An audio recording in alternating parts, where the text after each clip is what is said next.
are flawed because of the failure to break the silence. The result? The relationship or friendship ends or goes sour. The organization dissolves or goes bankrupt or loses market share, or nations go to war. In the case of the Camp David summit in 2000, we have additional evidence of such failure. No agreement was reached. The Israeli and U.S. government position? Arafat refused Barak's generous offer. Barak placed the entire blame in Arafat's lap. Many who were close to the action did not support Barak's view. In fact, he barely spoke to Arafat at all, and never on matters of substance. This is not to say that Arafat was a complete innocent. It is to say that the scripted view badly misrepresented what actually happened there. With respect to this conflict, the fact that there are a number of issues that seem to be taboo is not a surprise. It is a matter of fact that AIPAC and the Israeli government have gone to great lengths to make sure that only certain types of messages ever air in the United States. Those messages are always unfavorable to Arabs. What we hear and read are carefully scripted remarks. Since their view is the one that dominates the media, this effort will deal with what they leave out. So let us begin with what might be considered the root cause of this conflict. From the Israeli government's point of view, it is a complete innocent in this matter, and the culprit is nothing more or less than Arab anti-Semitism. This word once had great emotional and moral power. It has been used so much of late as a way of belittling anyone who criticizes Israel that it has almost lost its original meaning. On top of that, they say, past experience does not offer a case for optimism. From Israel's point of view, every time peace was offered, the response has been violence. It quickly adds that they have no partner for peace, so even if circumstances allowed, there's no one there who can or even wants to actually get the job done. In support of that perspective, we will now look to an analyst for a broader understanding of the scripted view.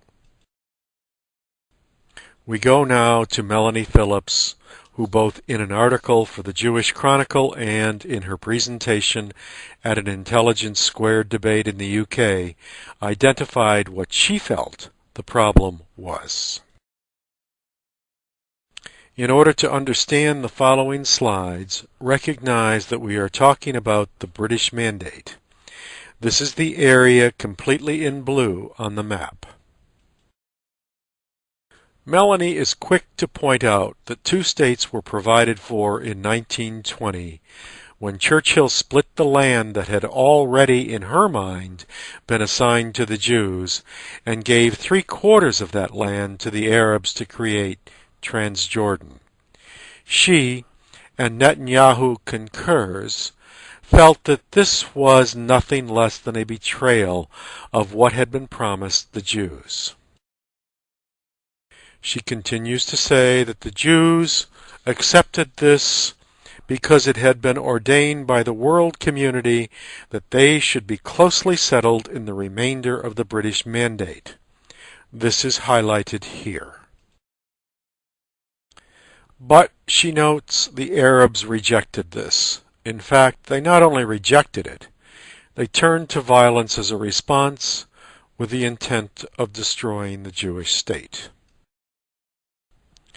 She further adds that the British made a fateful decision here to offer half of what remained to the Arabs, leaving the Jews with an even smaller space to create their national home, and this is highlighted in blue. But even this was rejected by the Arabs because, from Melanie's perspective, their real aim remained unchanged, which was to see Israel destroyed. So Melanie continues,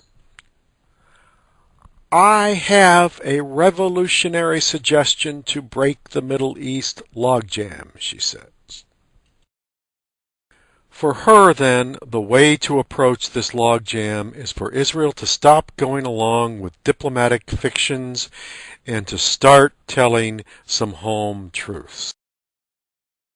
And what are Melanie's truths? In essence, she wants the British and the Americans to stop coddling the Arabs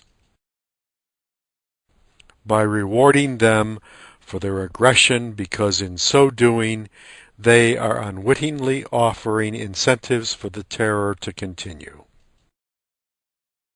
So clearly Melanie's position aligns with the view that in this conflict there is a good guy and a bad guy.